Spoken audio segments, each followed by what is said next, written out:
రాయలసీమకు స్వర్ణయుగం ప్రారంభమైందని ముఖ్యమంత్రి చంద్రబాబు నాయుడు అన్నారు. కడప జిల్లా జమ్మల మడుగులో ఉక్కు కర్మాగార పనులను అయితే ఆయన ఈ రోజు ప్రారంభించారు. అంతేకాకుండా విజయనగరం జిల్లాలో కూడా పారిశ్రామిక ప్రాంతానికి సంబంధించినటువంటి ఒక పారిశ్రామిక పార్కును కూడా ఆయన వర్చువల్ గా ప్రారంభించడం జరిగింది. అయితే ఈ సందర్భంగా ఏర్పాటు చేసిన సభలో మాట్లాడారు.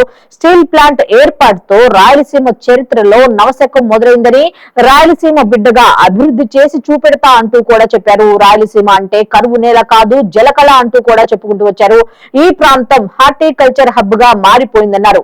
విధ్వంస పాలనతో నష్టపోయిన రాష్ట్రానికి మళ్లీ ప్రాణం పోస్తున్నామంటూ కూడా చెప్పుకుంటూ వచ్చారు. పరిశ్రమలు, పెట్టుబడులు, ఉద్యోగాలతో రాయలసీమ బిజీగా మారిపోయిందని చెప్పారు.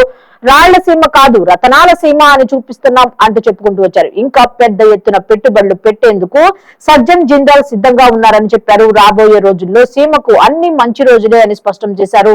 గతంలో మోసపూరిత శంకుస్థాపనలు చూశాం, కానీ 2019 డిసెంబర్ లో ఒకసారి, 2023లో రెండోసారి భూమి పూజ చేశారని గుర్తు చేశారు.